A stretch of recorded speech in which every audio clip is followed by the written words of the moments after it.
10월의 세 번째 주님의 날입니다. 오늘도 예배자에 나오신 여러분 모두를 주님의 이름으로 축복합니다.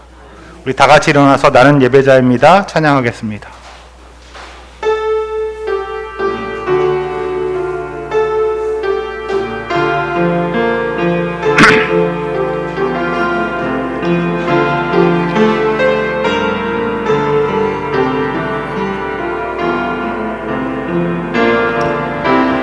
나는 하나님을 예배하는 예배자입니다.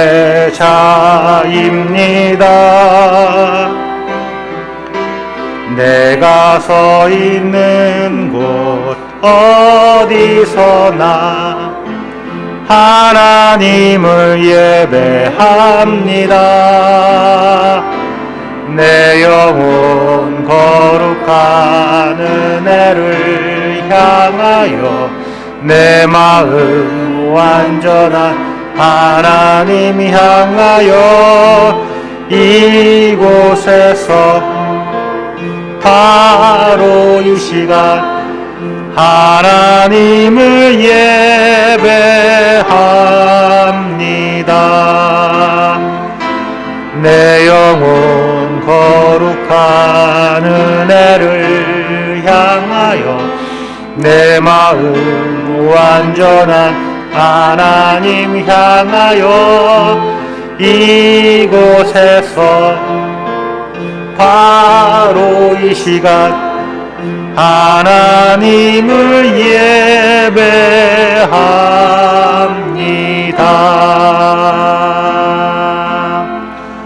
아멘.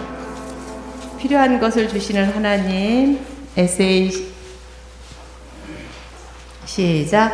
필요한 것을 주시는 하나님. 여러분 의식의 방향을 고치십시오. 집념을 버리십시오. 하나님께서는 우리에게 꼭 맞는 풍성한 축복을 주십니다. 여러분이 갖고 있지 못한 것에 대해서 분하게 생각하지 마십시오. 다른 사람이 가지고 있는 것과 비교하지 마십시오. 하나님께서 내게 이것을 주시지 않으셨다면 분명히 다른 것을 주신 것이 있습니다. 하나님께서 주신 것이 아니면 받을 자가 없습니다. 여러분들도 하나님께서 주시지 않을 것은 받을 생각도 말고 모든 미련을 버려야 합니다. 여러분들의 집념으로 하나님을 이용하지 마십시오. 광야 같은 세상에서는 내 노력으로는 아무것도 되지 않습니다. 아무 의식 대결을 하고 노력을 하며 내 건강과 청춘을 착취했어도 얻지 못하는 것을 하나님께서는 천군 천사를 통해서 모두 공급해 주십니다. 사랑하는 여러분, 이 세상에서 살아남아 축복받고 하나님께 영광을 돌릴 수 있는 유일한 방법은 하나님께서 모든 것을 내어 맡기는 것입니다. 누구든지 하나님의 성전을 파괴하면 하나님께서는 그 사람을 멸하실 것입니다. 하나님의 성전은 거룩합니다. 여러분은 하나님의 성전입니다. 아무도 자기를 속이지 말아야 합니다. 여러분 가운데서 누구든지 이 세상에서 지혜 있는 사람이라고 스스로 생각하거든 정말로 지혜 있는 사람이 되기 위하여 어리석은 사람이 되어야 합니다. 고린도전서 3장 17, 18절 말씀입니다. 사도신경을 고백하겠습니다. 전능하사 천지를 만드신 하나님 아버지를 내가 믿사오며 그 외아들 우리 주 예수 그리스도를 믿사오니 이는 성령으로 잉태하사 동정녀 마리아에게 나시고 본디오 빌라도에게 고난을 받으사 십자가에 못 박혀 죽으시고 장사한 지 사흘 만에 죽은 자 가운데서 다시 살아나시며 하늘에 오르사 전능하신 하나님 우편에 앉아 계시다가 저리로서 산자와 죽은 자를 심판하러 오시리라. 성령을 믿사오며 거룩한 공회와 성도가 서로 교통하는 것과 죄를 사하여 주시는 것과 몸이 다시 사는 것과 영원히 사는 것을 믿사옵나이다. 아멘.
하나님, 내가 너를 제명하여 불렀나니 너는 내 것이라, 내 것이라, 너의 하나님이라. 내가 너를 보배롭고 존귀하게 여기노라. 너를 사랑하는 내 영혼아, 나의 안에 거하라. 나는 내 하나님이니 모든 환난 가운데 너를 지키는 자라. 두려워하지 말라. 내가 널 도와주리니 놀라지 말라. 내 손 잡아주리라. 아멘. 내가 너를 제명하여 불렀나니 너는 내 것이라. 아멘. 내 것이라, 너의 하나님이라. 내가 너를 보배롭고 존귀하게 여기노라. 너를 사랑하는 내여, 내가 너를 제명하여 불렀나니 너는 내 것이라. 아멘. 내 것이라, 너의 하나님이라. 내가 너를 보배롭고 존귀하게 여기노라.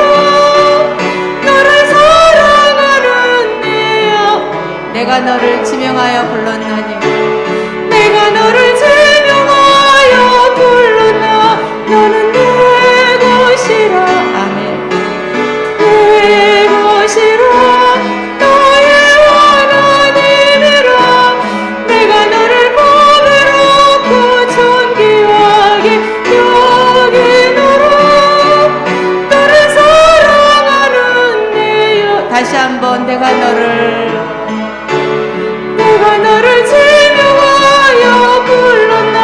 너는 내 것이라. 내 것이라, 너의 하나님이라. 내가 너를 보배롭고 존귀하게 여기노라. 너를 사랑하는 내 영혼아. 찬송하세.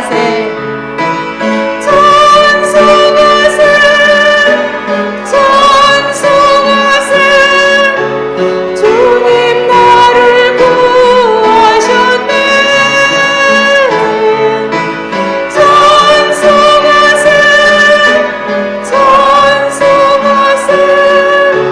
주가 다시 한번 찬송하세.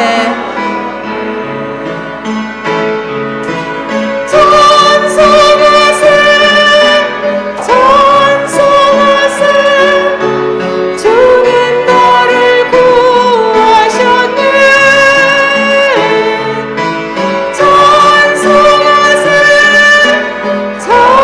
찬송하세. 주가 구원하셨네. 우리를 죄에서 구하시려 주 예수 십자가 지셨으니 기쁘게 부르세 할렐루야. 다 구원 얻었네. 찬송하세. 주님 나를 구하셨네. 찬송하세. 주가 구원하셨네. 우리를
하나님은 우리의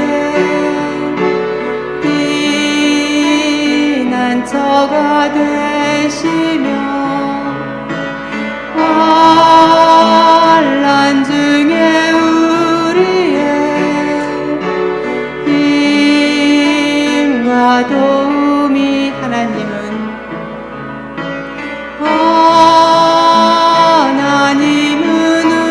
우리의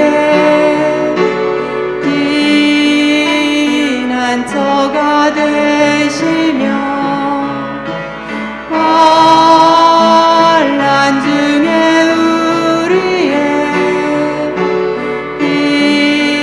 힘과 도움이시라.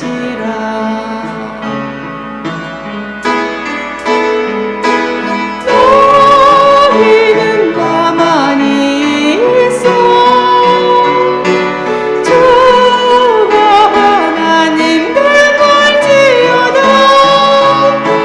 열방과 세계 가운데 주가 높임을 받으리. 사랑합니다 아버지. 사랑합니다 내 아버지. 찬양합니다 내 온맘 다하여.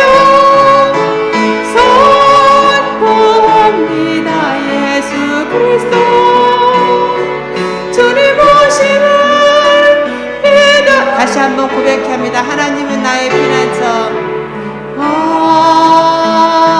하나님은 우리의 피난처가 되시며 환난 중에 우리의 힘과 도움이 하나님은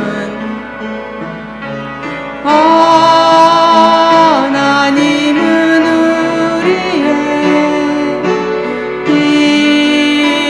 피난처가 되시며 환난 중에 우리의 힘과 도움이시라.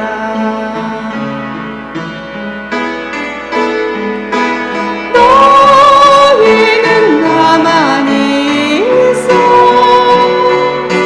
주가 하나님 될 걸지어다. 열방과 세계 가운데 주가 높임을 받으리. 사랑합니다 아버지. 사랑합니다 내 아버지. 아멘. 찬양합니다 내 온맘 다하여. 선포합니다 예수 그리스도 주님 오심을. 너희는 가만히 있어 너희는 가만히 있어 주가 하나님 될 걸지어다. 열방과 세계 가운데 주가 높임을 받으리라. 고백합니다. 하나님 사랑합니다. 사랑합니다 내 아버지. 아멘. 찬양합니다 내 온맘 다하여. 선포합니다 예수 그리스도 주님 오심을. 사랑합니다 아버지. 사랑합니다 내 아버지. 아멘. 찬양합니다 내 온맘 다하여. 선포합니다 예수 그리스도 주님 오심. 다시 한번 온 마음을 다하여 하나님 사랑합니다. 사랑합니다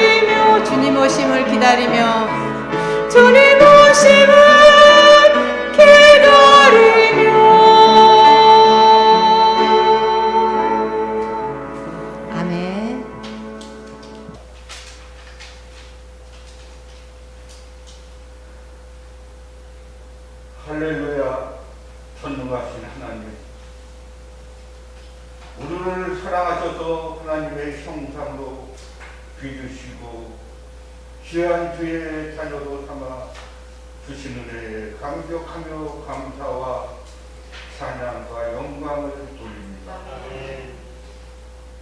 지난 한 주간도 주님이 주시는 은총으로 살게 하심을 감사합니다. 벌써 가을을 지나 초겨울의 문턱에 선 기분입니다. 오늘 날씨가 영하의 기온으로 떨어졌다 합니다. 주님, 아이들에서부터 어르신에 이르기까지 건강을 해칠까 걱정입니다. 돌보아 주시고 은혜로 함께해 주시기를 기도드립니다. 이 나라를 위하여 기도합니다. 경제는 어렵고 정치는 혼란스럽습니다.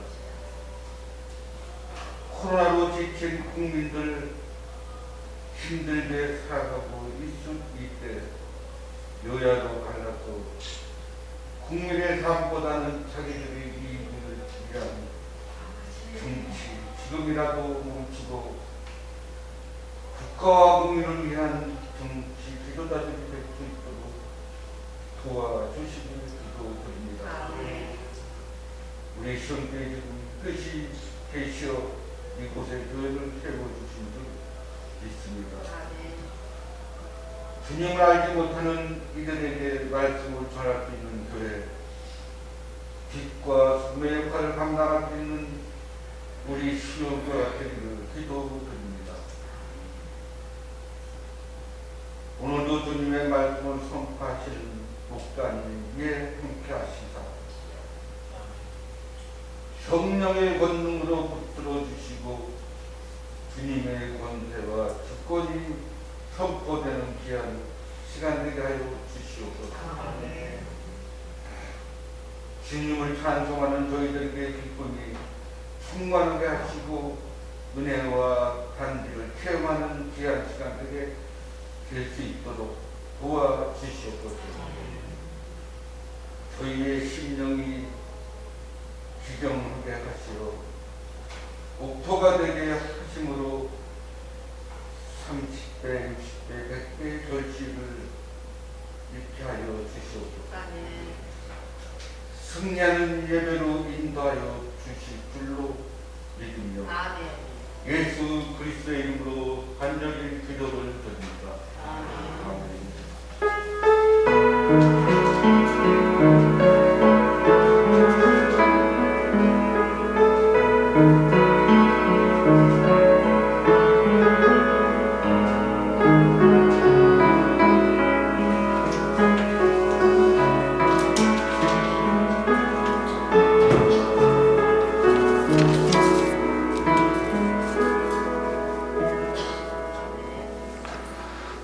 다 같이 일어나서 오늘 우리에게 주시는 하나님의 말씀을 한 절씩 교독하겠습니다. 오늘 우리 말씀은 요한계시록 5장 1절부터 8절까지 말씀입니다. 제가 1절부터 읽겠습니다. 나는 또 그 보좌에 앉아 계신 분이 오른손에 두루마리 하나를 들고 계신 것을 보았습니다. 그 두루마리는 안팎으로 글이 적혀 있고 7인을 찍어 봉하여 놓은 것이었습니다.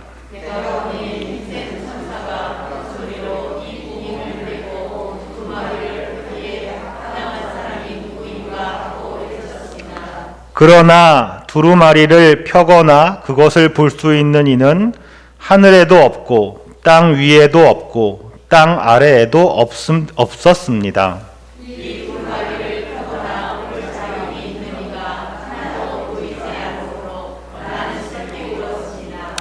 그런데 장로들 가운데서 하나가 나에게 울지 마십시오.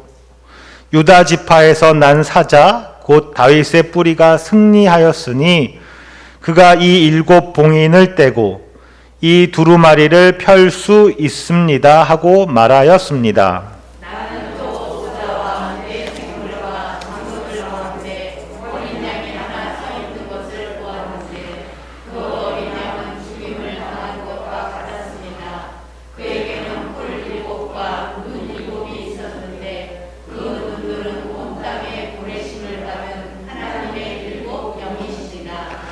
그 어린 양이 나와서 보좌에 앉아 계신 분의 오른손에서 그 두루마리를 받았습니다.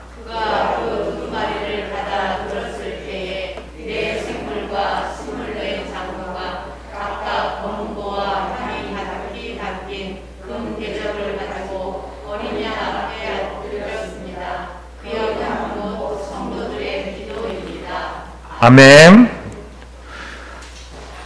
오늘도 이렇게 예배 자리에 나오신 여러분 모두를 주님의 이름으로 축복합니다. 인사하겠습니다. 우리 나를 위해서 나는 하나님의 사랑받는 자녀입니다. 그럼 나만요? 자, 옆에 또 가족들, 다른 분들을 위해서 영상 TV에선 계시의 가족들을 위해서 당신은 하나님의 사랑받는 자녀입니다. 하나님의 사랑받는 자녀입니다. 아멘. 성경 읽기 열심히 해주셔서 감사합니다.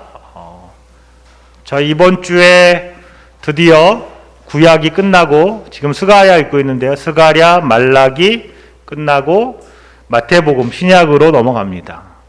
신약으로 넘어갑니다. 그동안 애써도 감사하고 아무래도 구약보다 신약은 조금 더 익숙하시니까 읽기가 좀 쉽지 않으실까 생각이 듭니다.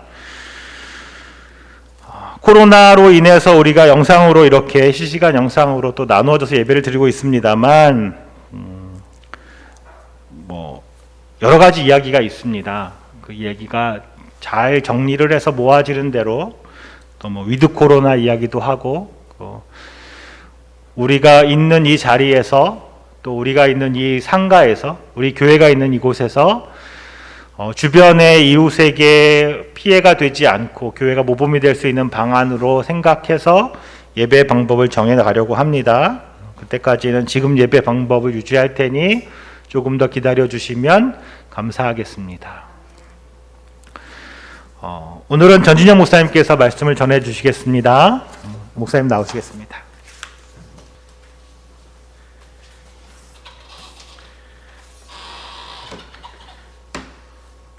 기도하도록 하겠습니다. 하나님 아버지 감사합니다. 하나님 오늘도 이렇게 말씀을 들고 단위에 섰습니다. 하나님 온전히 하나님의 말씀만 증거되어지는 그런 귀한 시간 허락하여 주시옵소서. 하나님 이곳에 정말 주님의 은혜가 가득 차기를 또 한번 간구하오니 하나님 우리에게 은혜를 허락하여 주옵소서. 예수님의 이름으로 기도 올려옵나이다. 아멘. 네. 자, 마스크를 벗도록 요즘에 유행하는 신조 중에 마기꾼이라고 그러더라고요. 혹시 들어보셨나요? 마기꾼이라고? 마스크 사기꾼. 네, 마기꾼, 마스크 사기꾼. 마스크를 쓰다 보니까 사람들이 이쁘게 생기고 잘생겨 보인다고. 그래서 마스크를 벗으면 본래 모습이 나타나는데 마스크를 쓰고 있는 동안에는 좀 아름답게 보이고 멋지게 보인다고 그러더라고요. 저도 이렇게 마스크를 요즘에 쓰고 돌아다녀 보니까 사람들이 되게 어리게 보는 것 같아요. 죄송한데 한 30대로 보는 것 같아요. 성도님들도 마스크 쓰고 모습을 뵈니까 한 20년 젊어 보이. 그러면서 참 코로나로 인해서 우리가 한 2년간 이렇게 참 힘들고 고생하고 있잖아요. 그런데 참 적응을 그래도 좀 잘하는 것 같아요. 코로나가 이제 종식이 되더라도 좀 젊게 보이려고 마스크를 계속 쓰고 다녀야 되지 않을까 그런 생각이 듭니다. 그러면서 들었던 생각들이 참 우리 인간은 어떻게 보면 긍정적인 면일 수도 있겠는데 적응을 참 잘하는 것 같아요. 어떤 상황에서도 이제 시간이 지나면 그것들도 적응을 또 잘하고 우리가 6.25 전쟁이나 우리 일제 시대 때에서도 참 잘 버티고 잘 적응했었잖아요. 근데 어떤 면으로는 참 긍정적인 면이기도 하겠는데 제가 한편으로는 이런 생각을 한번 해봤습니다. 너무 이제 익숙해짐에 대해서 한번 생각해봤는데 우리가 신앙생활을 하고 그리스도인이라고 얘기하면서 때로는 익숙해지는 게 너무나도 많은 것 같아요. 어떻게 보면 죄에 대해서 너무 익숙한 것이죠. 죄에 대해서. 처음에는 이게 참 회개도 하기도 하고 내가 이래도 되나 그러는데 이것들이 조금씩 계속 스며들다 보면 적응이 돼요. 나도 모르게. 근데 죄가 무엇이냐라고 얘기하면 여러 가지가 있을 거잖아요. 율법에서도 그 지키지 않은 걸 죄라고 얘기하기도 하는데, 근데 제가 드리고 싶은 이야기는 그런 율법에서 이야기하는 그런 죄가 아니라 정말 성경에서 이야기하고 있는 그런 죄. 그 죄가 뭐냐면 내 인생의 내 삶의 주인이 누구죠? 네, 나라는 거예요. 나라는 거. 이 나라는 이런 죄가 처음에는 고난과 역경이 올 때는 네, 그렇습니다. 내가 주님을 의지하고 나의 삶의 주인을 주님으로 여기겠습니다 하고 가지만 어느 순간 조금씩 그걸 제가 찾아오더라고요. 이렇게 하나님 앞에 맡겼던 걸 조금씩 찾아와서 이제 주인이 다시 또 누가 되는 거예요? 네, 제 자신이 되어지는 거예요. 그래서 옆에서 계속해서 알려주지 않으면 내 생각이 꽉 차게 되는 것이죠. 그래서 우리가 그걸 방지하기 위해서 하는 게 뭐냐면 기도 생활이고 예배 생활이고 성경 읽는 생활이라고 생각합니다.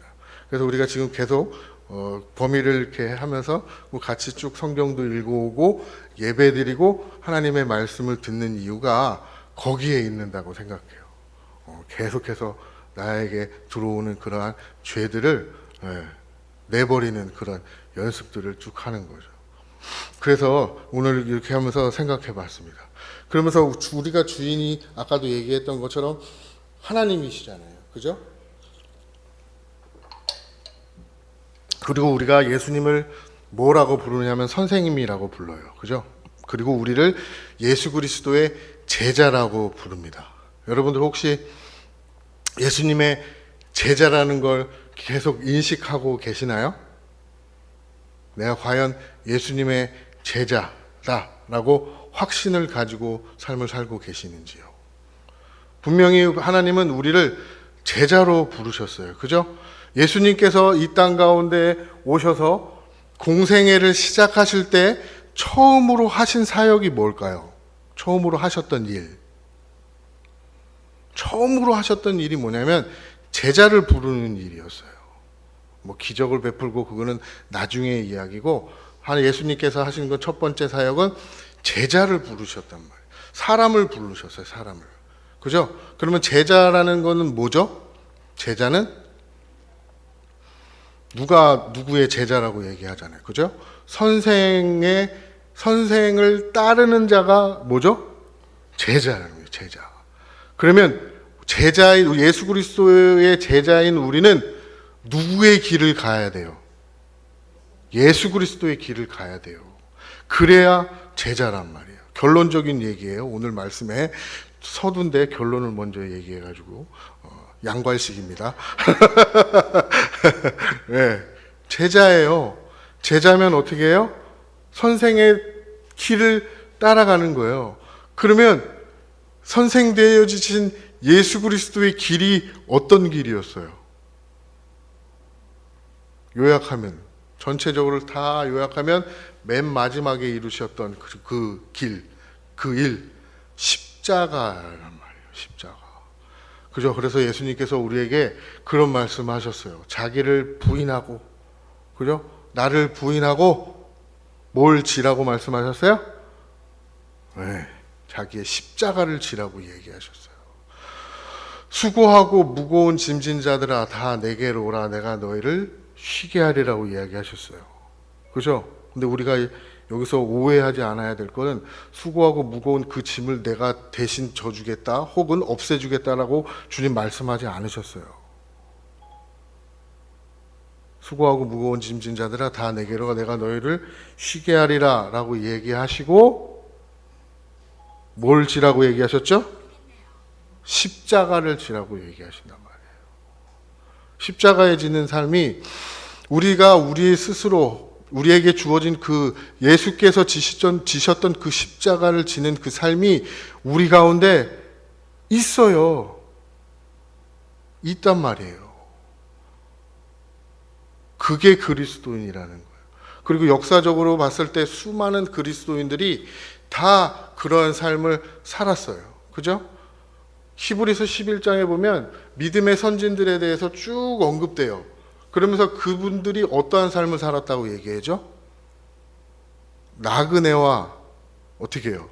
외계인 같은 삶을 살았다고 얘기해요.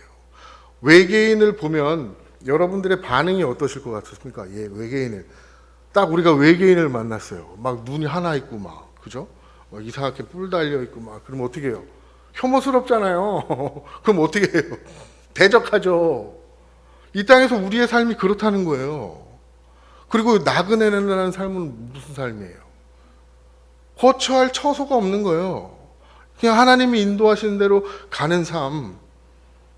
이게 믿음의 선진들이 살아온 그 삶이고, 우리가 지금까지 살아오셨고 살아갈 그 길이란 말이에요. 힘들죠, 힘들어. 그런데 주님께서 어떻게 하신다고 얘기하세요? 함께 하신다고 얘기하잖아요.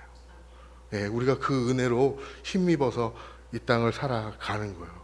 그래서 오늘 요한계시록 5장 말씀을 쭉 보는데 천국에 있는 이야기예요. 근데 이 예수님이 뭘 받으세요? 어린 양이 하나님의 오른손에 들려있는 두루마리를 받죠. 그 두루마리가 인으로 봉해져 있는데 7인으로 봉해져 있어요. 그러면 이 7인을 봉을 하나씩 뗄 때마다 6장에서부터 나타나는 그런 현상들이 어떤 현상들이죠? 6장 이후서부터 나타나는 현상들은 뭐냐면 재앙이에요.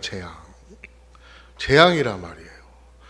이 땅 가운데 기근과 연병과 모든 이런 자연적인 재앙들이 쭉 연결되어져서 나와요. 마태복음 이제 신약으로 넘어오셔가지고 마태복음 이제 읽으실 텐데 마태복음 24장의 사건들이 쭉 벌어진단 말이에요. 근데 그 24장의 사건들이 쭉 벌어지는 그 현상이 언제서부터 시작됐죠? 언제서부터? 그걸 종말의 현상이라고 이야기하는데 종말이 언제서부터 시작되어지는 거죠? 종말은 앞으로 있을 어떤 그 사건이 종말 사건이 아니라 종말의 시기를 살고 있다, 종말이다라고 얘기하는 건 예수님이 십자가에서 죽으시고 승천하심부터 다시 재림하실 때까지의 그 기간을 종말이라고 이야기해요. 그럼 그때 벌어지는 그런 이 땅 가운데 벌어지는 그런 일들이란 말이죠. 근데 지금 종말의 시기가 얼마큼 지나갔습니까? 거의 한 2000년 정도 지났잖아요. 예. 그래서 지금도 계속해서 하나님이 예수 그리스도께서 그 인을 지금 떼고 계시는 현상이란 말이에요. 인을 떼고 계시고 그 다음에 나팔재앙, 그 다음에 나팔재앙이 나와요. 나팔재앙이 나오고 그 다음에 대접재앙이 나와요. 이게 순서적으로 벌어지는 것이 아니라 지금 종말 시대에 벌어지고 있다는 이야기라는 거예요. 지금 보면은 그렇잖아요. 전쟁과 기근과 그죠? 쓰나미로 불지 않나, 지진이 일어나지 않나. 이렇게 가만히 보면 우리가 좀 익숙해져서 그렇지, 아까도 말씀드렸던 것처럼 익숙해서 그렇지 처음 경험하면 큰일 났다예요. 큰일 났다.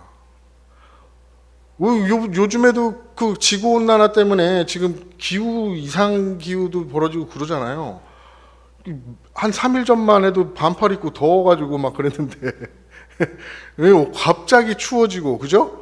근데 이제 또 좀 있으면 또 더워질지도 몰라요. 그리고 올해는 태풍도 안 올라오네요. 막 태풍 때문에 막, 그래도 피해가 입지 않으니까 괜찮긴 한데 태풍이 일어나야 돼요. 바다를 한번 뒤집어서 정화를 시켜야 되기 때문에. 근데 태풍도 안 올라오죠. 그게 지금 근데 저는 뭐 예언하는 건 아니지만 11월 달, 12월 달 태풍 올라오면 어떠나 뭐 이런 걱정도 또 갑자기 들기도 하고 그래요. 이 현상들을 보면서 와, 이게 느끼셔야 되는 거예요. 곧 끝나는구나. 하나님은 계속해서 우리에게 그런 사인들을 자꾸 보내주시는 거예요. 근데 그 사인들을 어디서 저기 확인을 해요? 아, 이게 하나님의 사인이라구나.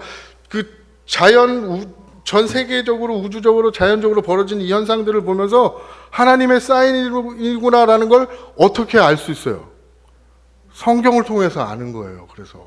그래서 오늘 성경을 이렇게 쫙 보면서 아, 이게 하나님의 작정이었구나.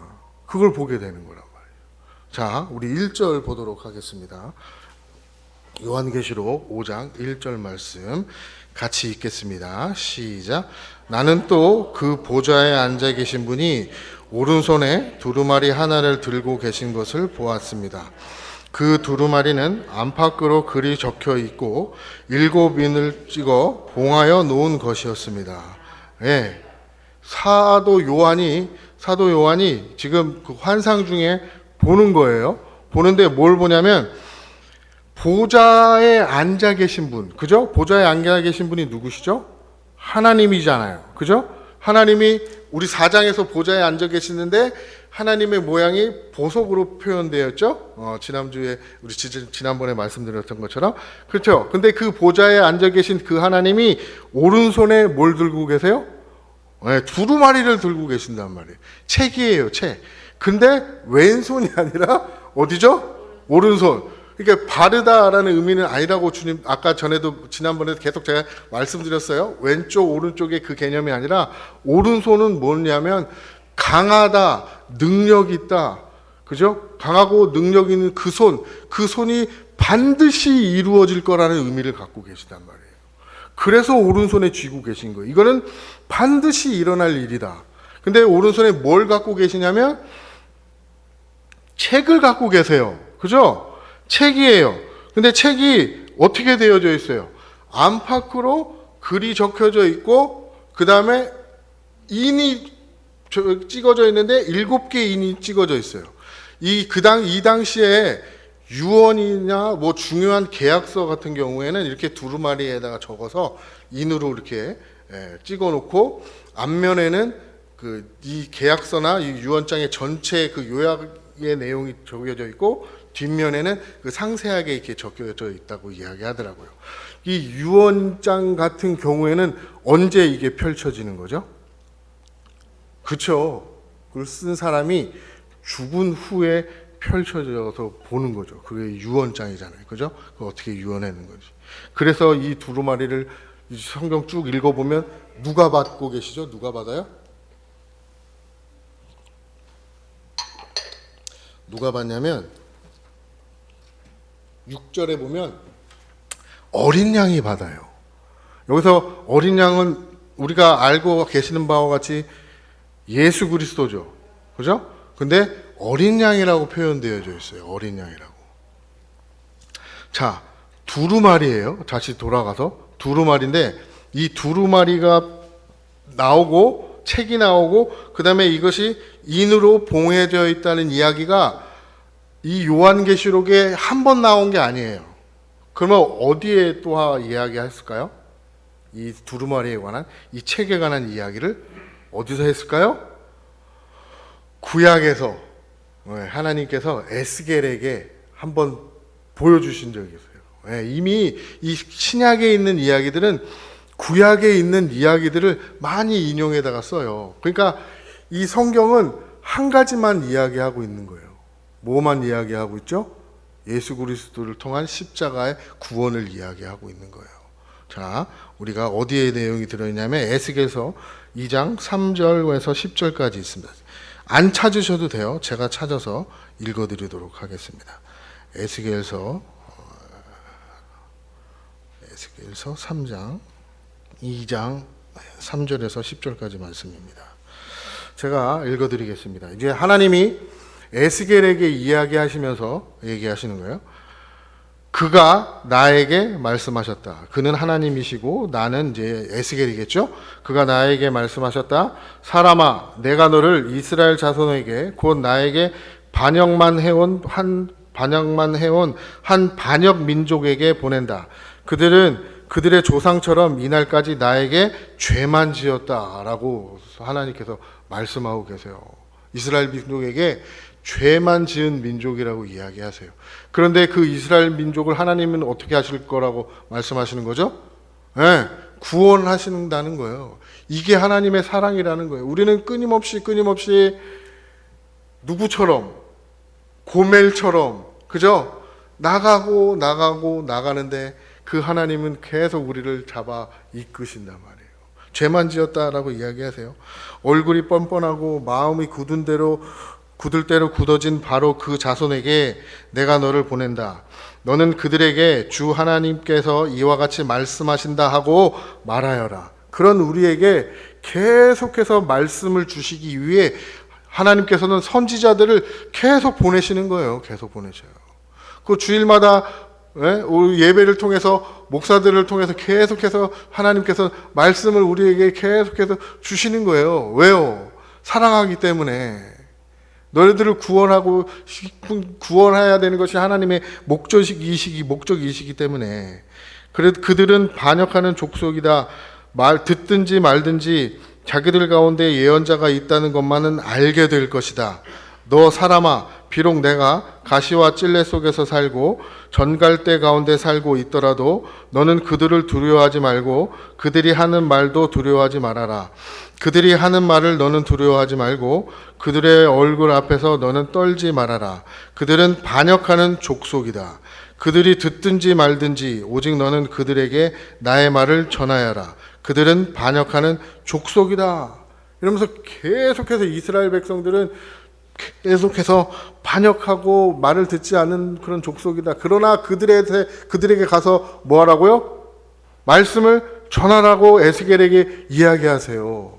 결론적으로 하나님은 우리에게 먼저 예수 그리스도 먼저 하나님의 말씀을 듣고 깨달은 우리에게 선지자 역할을 하려고 계속해서 가서 말씀을 전하라고 하세요. 그럼 그들이 들어요, 안 들어요? 안 들어요. 누구만 들어요? 귀 있는 자만 듣는단 말이에요. 하나님이 말씀을 하심으로 말미암아 이것이 구원과 심판이 어떻게 되는 거예요? 동시에 일어나는 거예요. 동시에. 귀가 있는 자가 들여서 하나님의 말씀에 따라 온 자는 구원을 얻는 것이고 오지 않은 자는 그 들음으로 말미암아 심판의 근거가 되는 거란 말이에요. 그래서 전도는 실패가 없다라고 이야기하는 거예요. 사람들이 꼭 내 전도한 그 말씀을 듣고 교회에 와야만 전도가 성공하는 것이 아니라 내가 말하는 것 자체가 성공이라는 거예요. 왜냐하면 상대방에게 들을 수 있는 기회가 있는 자들은 구원을 얻는 것이고 그렇지 않은 자는 심판의 근거가 되기 때문에. 그래서 말씀을 듣는다는 게 너무 중요한 거예요. 핑계를 댈 수가 없어요.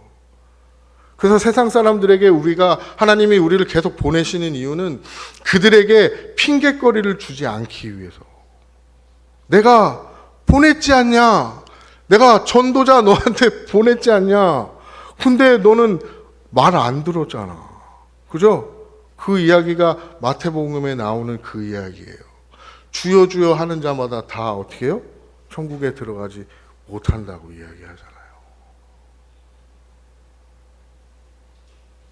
그래서 하나님은 듣지 않더라도 계속 보내시는 거예요. 그러시면서 8절에 이렇게 이야기하는 거예요. 너 사람아, 내가 너에게 하는 말을 들어라. 너는 저 반역하는 족속처럼 반역하지 말고 입을 벌려 내가 너에게 주는 것을 받아 먹어라. 그래서 내가 바라보니 이건 에스겔이에요. 그래서 내가 바라보니 손 하나가 내 앞으로 뻗쳐 있었고 그 손에는 두루마리 책이 있었다. 그가 그 두루마리 책을 내 앞에 펴서 보여주셨는데 앞뒤로 글이 적혀 있고 거기에는 온갖 조가와 탄식과 재앙의 글이 적혀 있다. 오늘 본문 요한계시록의 5장 1절 말씀 보면 이게 무슨 말씀인지 잘 이해가 안 돼요. 근데 이미 하나님께서 에스겔을 통해서 우리에게 말씀을 주신 상황이었어요. 구약에 이미. 뭐라고 말씀하세요? 그가 그 두루마리 책을 내 앞에 펼쳐 보여주셨는데 앞뒤로 글이 적혀 있고 거기에는 내용이 뭐예요? 온갖 조가와 탄식과 재앙의 글이 적혀 있었다. 그 두루마리의 내용은 뭐예요? 조가와 탄식과 재앙의 글이라는 거예요. 이 땅 가운데 하나님이 심판하시는 거예요. 인해 재앙을 통해서 내가 예수 그리스도를 통해서 이 땅을 심판하실 것이다. 그러면 이 땅이 다 망해요. 그런데 여섯째 인을 다 떼고 누가 나타나요? 믿는 자 14만 4천이 일어나는 거예요. 거기서 그 재앙 가운데 하나님께서 구원하실 자들을 어떻게 하는 거예요? 구원하신다는 이야기예요. 그럼 우리 그리스도인 예수 그리스도를 믿고 있는 우리들에게 하나님 우리의 삶 속에 어떤 일이 벌어진다는 거예요? 똑같은 재앙이 벌어진다고 이야기하잖아요. 그 내용이 적혀져 있어요. 그런데 그 내용이 7인으로 봉해져 있어요. 그러면 7인으로 왜 봉해져 있는지 그 이야기는 다니엘서에 남아 있어요. 다니엘서에. 제가 찾아서 읽어드리도록 하겠습니다. 다니엘서 12장 맨 마지막 장이건 12장인데요. 다니엘서 12장 1절에서 보도록 하겠습니다. 4절에 그 이야기가 나와요. 근데 4절 말씀도 보기 전에 우리 1절서부터 보면 뭐라고 적혀 있었죠? 그 제목이 뭐라고 적혀있냐면 세상의 끝날이에요. 종말 때에 일어나는 그런 일들입니다. 그때 너의 백성을 지키는 위대한 천사장 미가엘이 나타날 것이다. 그리고 나라가 생긴 뒤로 그때까지 없던 어려운 때가 올 것이다. 마지막 때에 다니엘을 통해서 하나님이 이렇게 예언하셨어요.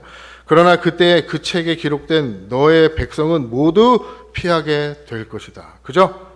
책이 또 언급돼요. 이 책이 두루마리예요. 우리가 보는 그 책이요. 근데 책에 기록된 너의 백성들은 모두 피할 거라는 거예요. 우리는 그 재앙을 피하게 될 거란 말이에요.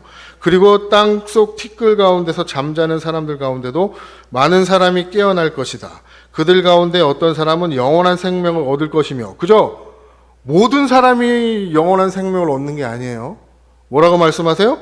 어떤 사람은 영원한 생명을 얻을 것이며 또 어떤 사람은 수치와 함께 영원히 모욕을 받을 것이라고 얘기해요. 구원받는 자와 유기되는 자가 있다고 하나님은 분명히 말씀하고 계세요. 요한계시록 우리가 계속 보니까 귀 있는 자와 귀가 없는 자가 구별이 된단 말이에요. 이 얘기를 구약에서 계속 이야기하고 있어요. 그래서 3절 지혜 있는 사람은 하늘의 별 밝은 빛처럼 빛날 것이요 많은 사람을 옳은 길로 인도한 사람은 별처럼 영원히 빛날 것이다. 이 말씀이 좀 해석이 애매한데 이게 보면 전도를 해야 하나님 하늘에 큰 상급이 있다 막 이렇게 해가지고 전도 독려하는데 이렇게 말씀을 쓰는데 그런 말씀 아니에요. 지혜 있는 사람은 이래가지고 여기 사람이라고 써 있는데 이 사람에 대한 내용이 없어요. 여기 원문을 보면 그냥 티끌이에요. 티끌이 같은 자들인데 그 티끌이 하나님의 은혜에 의해서 뭐가 되는 거예요? 구원 얻어서 별처럼 빛난다 그 얘기를 하는 거예요. 그 얘기. 그래서 앞에는 구원받는 자가 있고 구원받지 않는 자가 있어요. 그래서 구원받는 자가 어떻게 된다는 얘기예요. 하늘의 별처럼 빛날 거라는 거예요.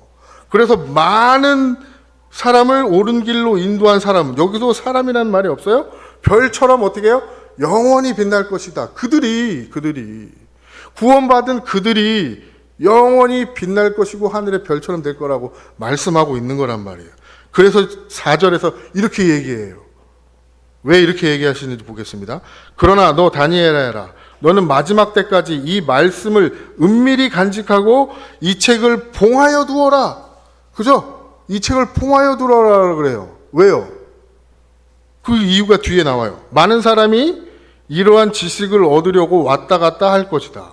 많은 사람이 지혜를 얻기 위해 구원받기로 작정되어져 있지 않은 어떠한 많은 사람들이 그 지식을 얻기 위해서 달려들 것이라는 얘기예요. 그래서 진짜 진리는 어떻게 하라는 거예요? 봉해 두어라. 그래서 이야기하시는 거예요. 봉해 두시는 거예요. 근데 그 봉해 두신 그 봉인된 책을 누구에게 하나님이 맡기셨어요? 어린 양에게. 그죠? 어린 예수님께. 예수님께서 맡기셔서 그 예수님이 찌시는 거예요. 근데 왜 예수님께 맡기셨을까요? 그리고 희한한 건 6절에 보면 그 어린 양이 어떠한 모습이에요?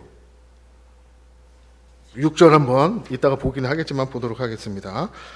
우리 요한계시록 5장 6절 읽겠습니다. 시작.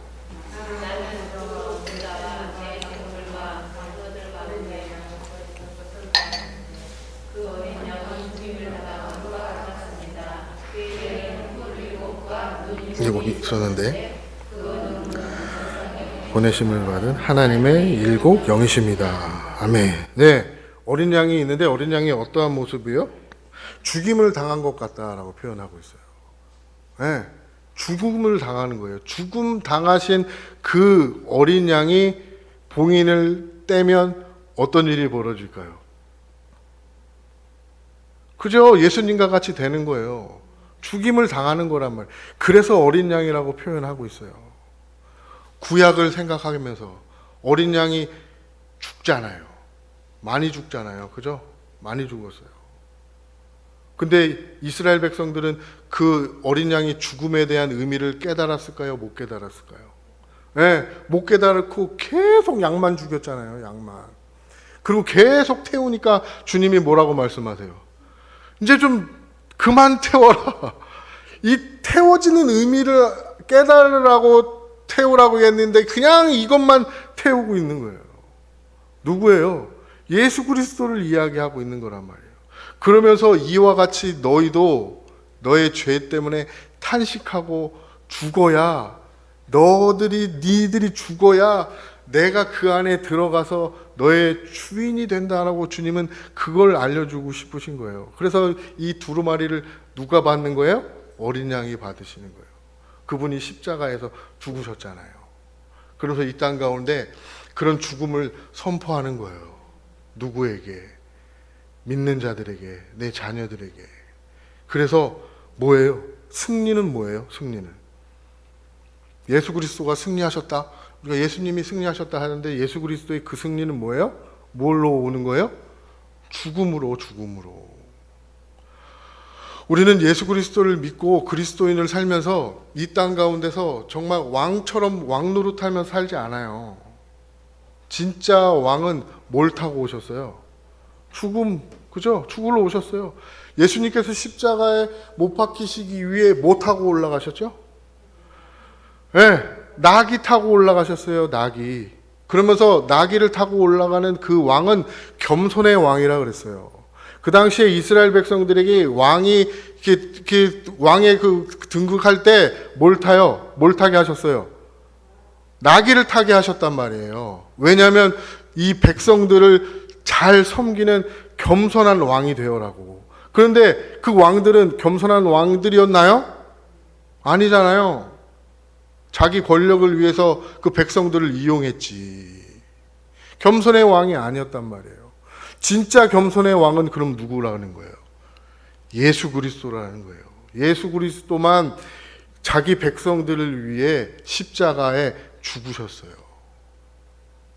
겸손의 왕이시란 말이에요. 그 예수님이 두루마리를 갖고 계세요. 2절 시간이 또 많이 지나가지고 빨리 보도록 하겠습니다. 예배 시간 한 2시간 하면 안 되는 거예요. 자, 읽겠습니다. 내가 보니 힘센 천사가 큰 소리로 봉인을 떼고 두루마리를 펼치기에 합당한 사람이 누구인가 하고 외쳤어요.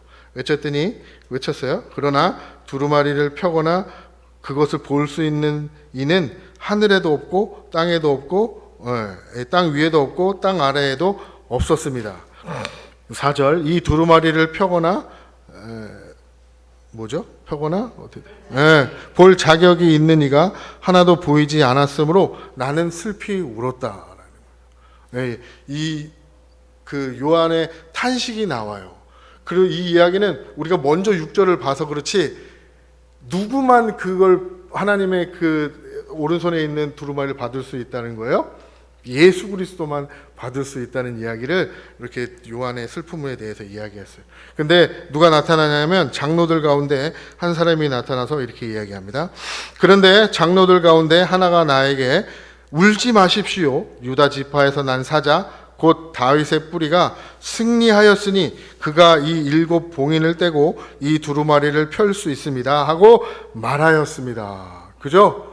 이게 누구에게서 나온 사람이 뗄 수 있다고 얘기해요?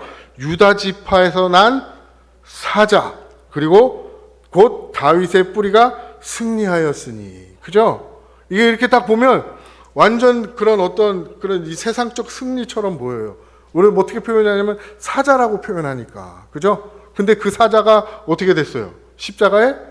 예, 양처럼 죽었단 말이에요.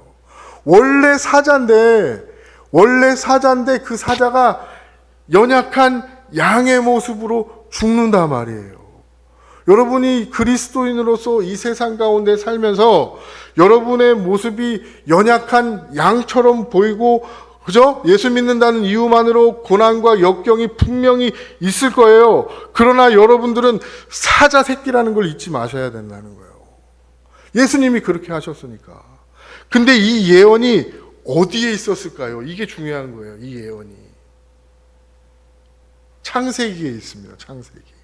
창세기 누구에게서부터? 야곱이 예언해요. 자녀들을 축복하는 장면이 나와요.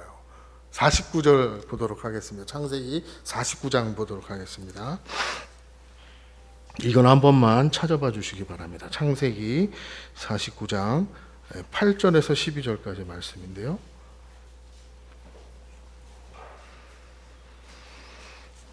창세기 49장 8절에서 12절.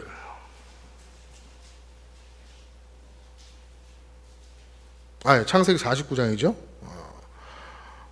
제가 8장을 찾았습니다. 창세기 49장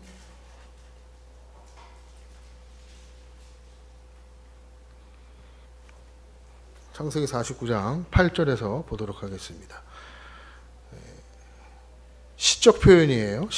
그러니까 시적 표현이니까 이제 은유가 포함되어 있는 거예요. 유다야, 너의 형제들이 너를 찬양할 것이다. 너는 원수의 멱살을 잡을 것이다.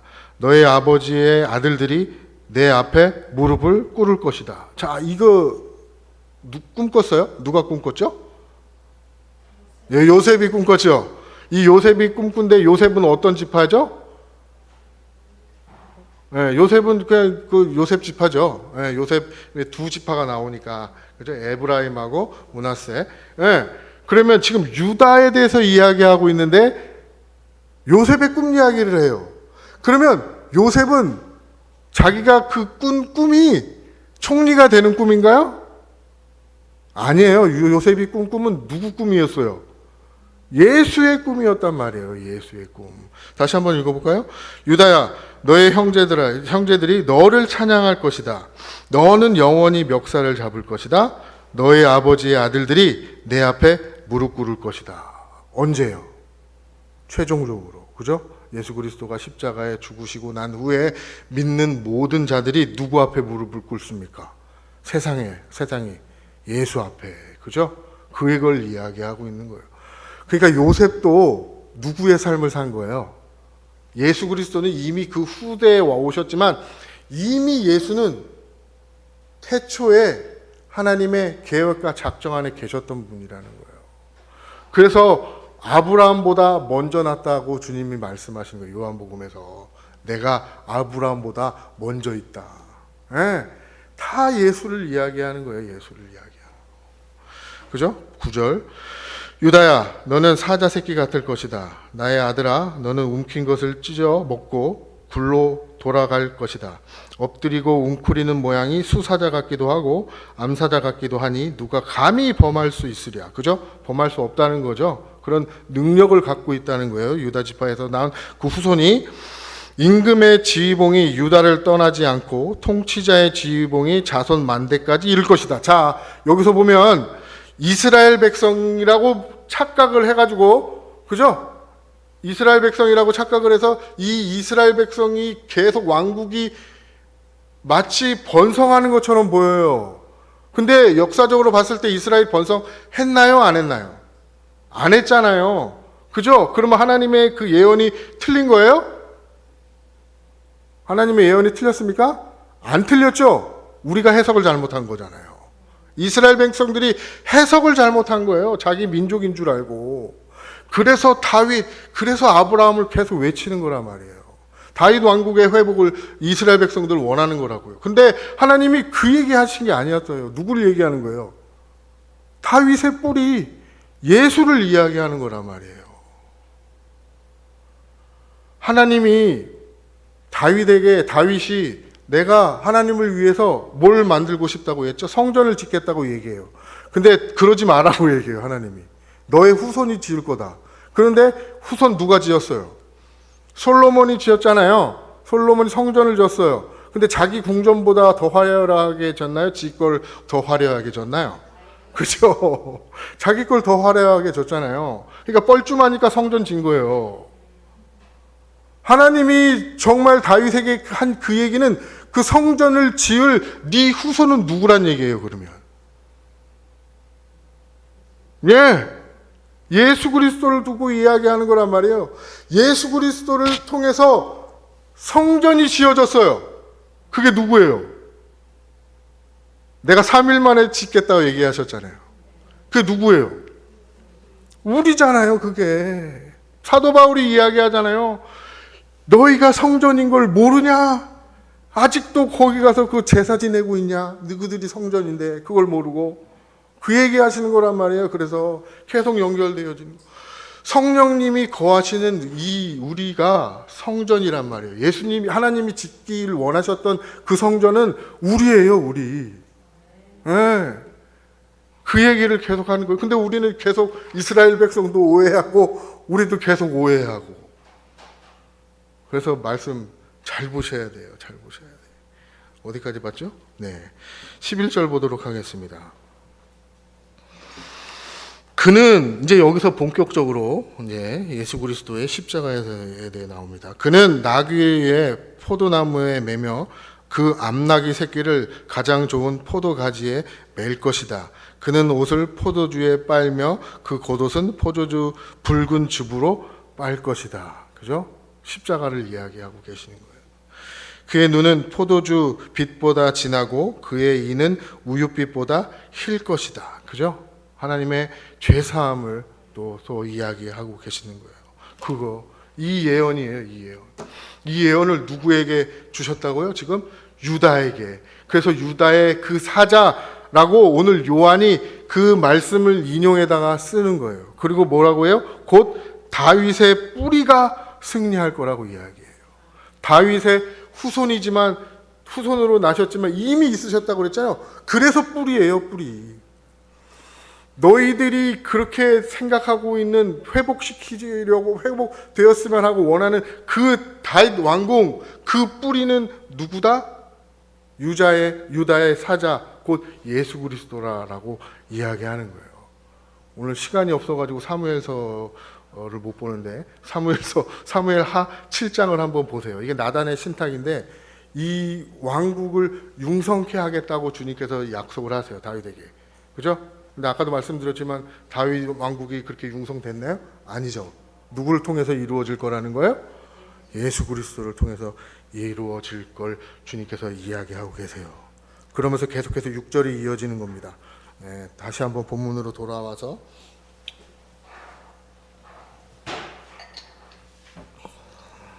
오늘도 성경 여기저기 찾아서 보시면서 좀 어지럽기는 하시지만 이야기가 정리가 좀 되십니까? 네, 6절 보겠습니다. 같이 읽습니다. 시작. 보좌와 내 생물과 장로들 가운데 어린 양이 하나 서 있는 것을 보았는데 그 어린 양은 죽음을 당한 것과 같았습니다.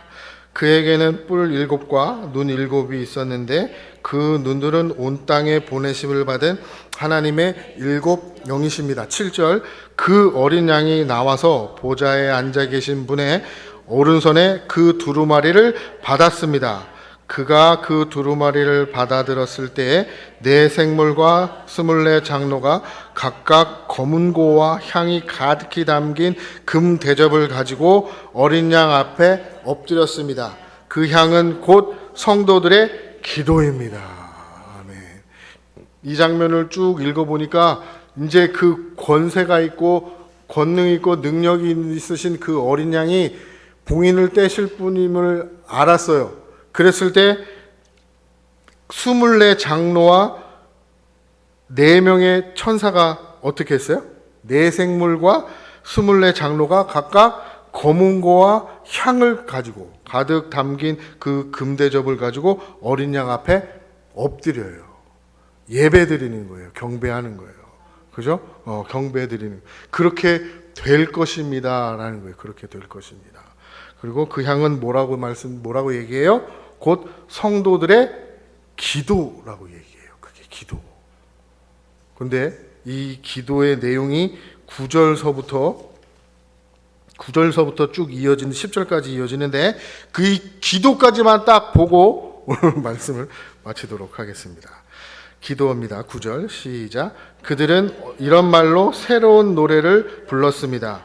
주님께서는 그 두루마리를 받으시고 봉인을 떼실 자격이 있습니다.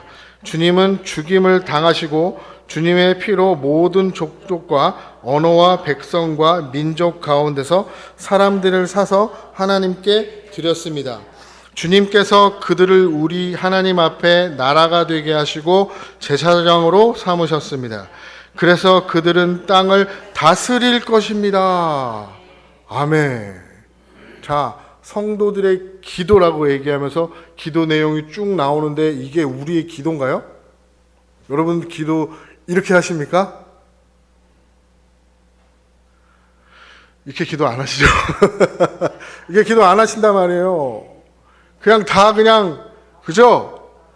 네, 내 목적만 채우는 기도하잖아요. 주님 허리 쑤십니다. 불침을 한번 쏴주시오. 뭐 이러잖아요. 괜찮아요. 그런 기도라도 괜찮은 거예요. 기도. 하나님이 10절에서 보면, 10장에서 보면, 요한계시록 10장에 보면 그 기도에 누군가 향을 더해서 하나님 앞에 올려요. 그런 인간적 어떤 연약한 기도지만 거기다가 향을 더해서 하나님 앞에 올리는 장면이 나와요. 우리 기도는 그러할지라도 예수 그리스도께서 거기에 천사들이 거기에 향을 더해서 하나님 앞에 올리면 하나님이 들으시는 기도가 이런 기도라는 거예요. 이런 기도. 네? 어린아이들이, 그죠? 우리 자녀들이 이거 사달라고 저거 사달라고 기도하지만 우리는 그 기도를 뭘로 들어요? 당신만이 할 수 있습니다로 들리잖아요. 그러니까 나한테 달라는 거지. 딴 옆집 아저씨한테 안 달라고 그러고. 네?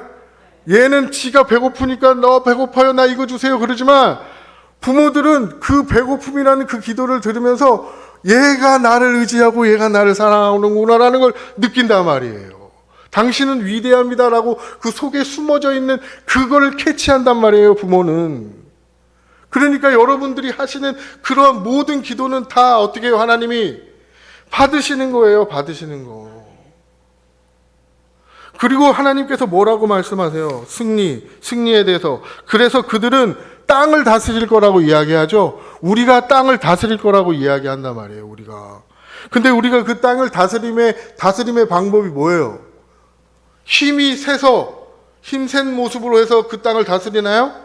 아니에요. 어린 양같이 죽음으로 우리는 그 땅을 다스린단 말이에요. 사람들은 손가락질 할 거라고요. 예수 믿는다고 이야기하면서 아이 그것밖에 안 돼. 그러나 그러한 모습으로 하나님은 사용하여 이 땅을 다스린다는 거예요. 하나님이 약한 자를 들어서 강한 자를 어떻게 해요? 부끄럽게 하실 거예요. 언제예요? 마지막 때 최종의 날에 그들은 이 땅에 그냥 놓여져 있을 것이고 우리는 구원받아 하늘로 올라가는 거란 말이에요. 그래서 예수께서 이 땅에 오신 이유가 뭐예요? 죽으러. 우리 그가 오신 이유 찬양하고 기도하고 시간이 많이 지났지만 찬양하시면서 우리 가사를 한번 잘 보셨으면 좋겠습니다. 그가 이 땅에 오신 이유는 죽기 위해서 오시고 그걸 뭐라고 이야기하냐면 신비라고 얘기해요. 그게 신비라는 거예요. 그러니까 성경에서 이야기하는 그 신비는 그게 신비한 거예요. 뭐 신기한 기적들이 일어나서 신기한 게 아니라 죽어야 사는 게 신비라고 이야기하고 있습니다. 가사를 잘 들고 찬양하면서 찬양하도록 하겠습니다.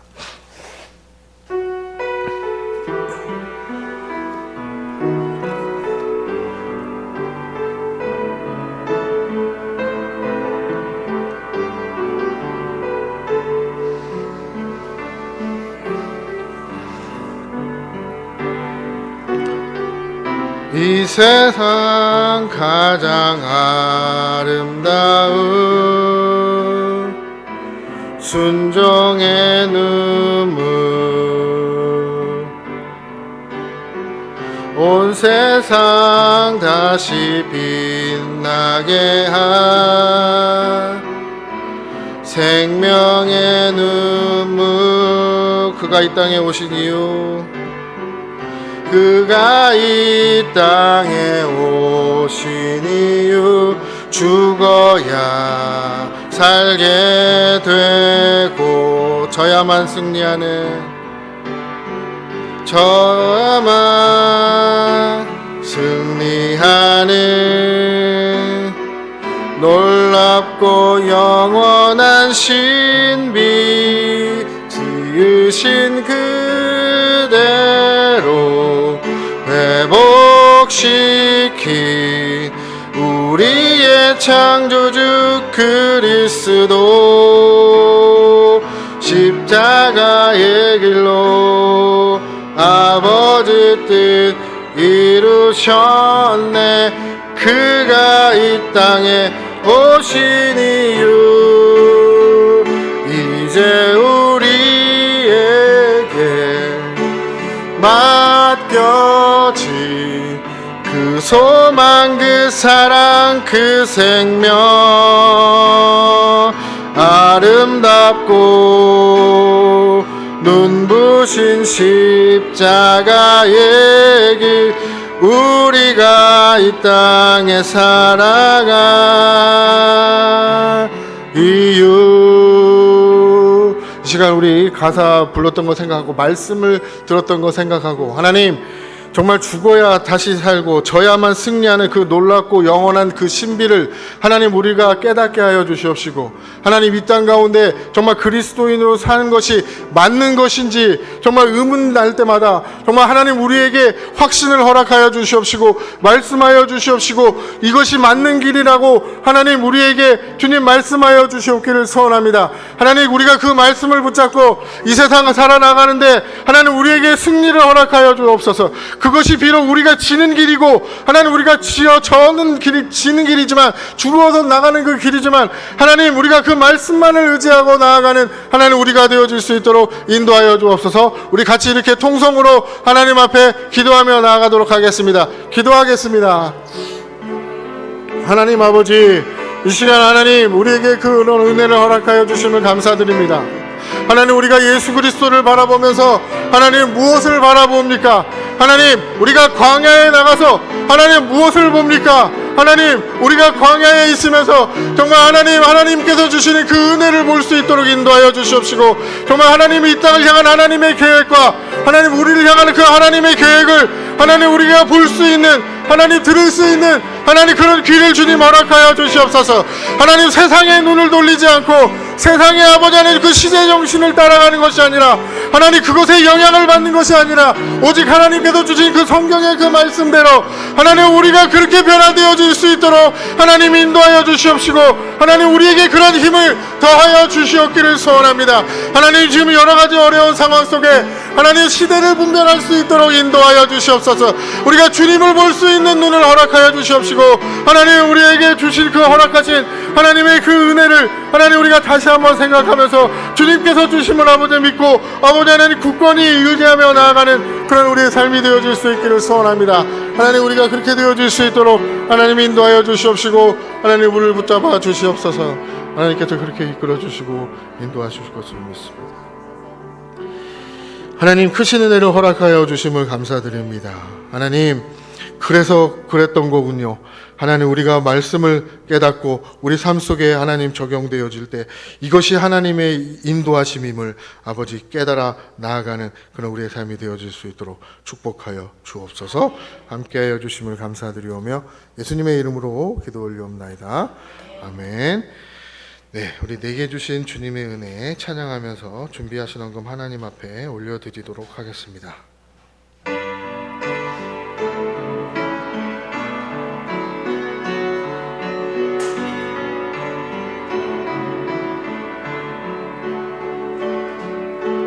내게 주신 주님의 은혜 감사하며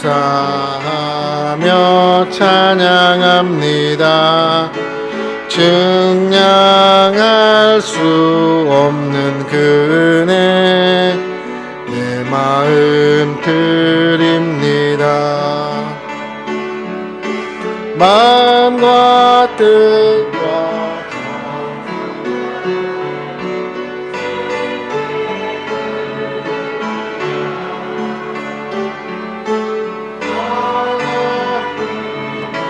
나라 위에 기쁘게 받아주소서. 하나님 감사합니다. 우리에게 은혜를 허락하여 주시고 우리를 자녀 삼아 주심을 감사드립니다. 하나님 앞에 준비한 헌금 좀 올려드립니다. 이 헌금이 쓰일 때마다 주님 영광 나타날 수 있도록 인도하시고 하나님, 우리의 마음이 세상에 있지 않음을 고백함으로 하나님 앞에 올려드립니다. 하나님, 우리가 이렇게 비우고 정말 하나님이 주신 그 은혜로 성령으로 가득 채워질 수 있도록 주님 축복하여 주옵소서. 예수님의 이름으로 기도 올려옵나이다. 아멘. 우리 다 같이 일어나셔서 주기도문 찬양하신 후에 축도로 예배를 마치도록 하겠습니다.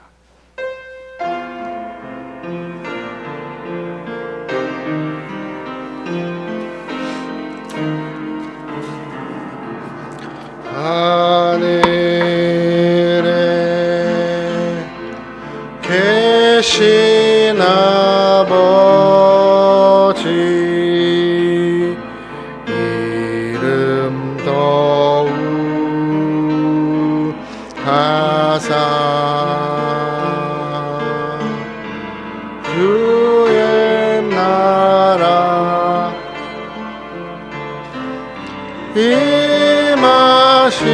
임하시오 뜻이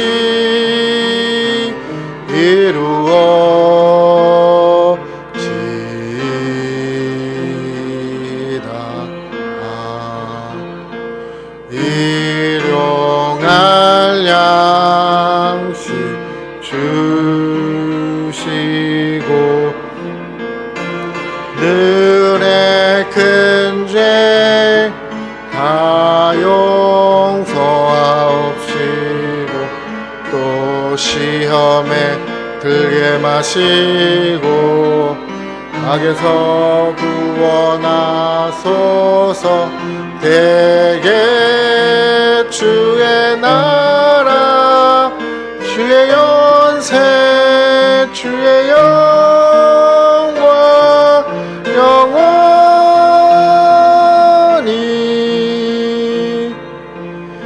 아멘.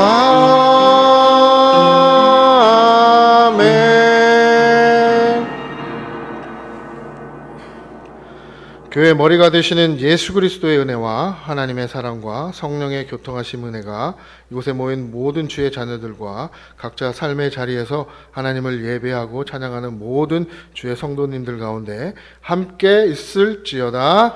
아멘.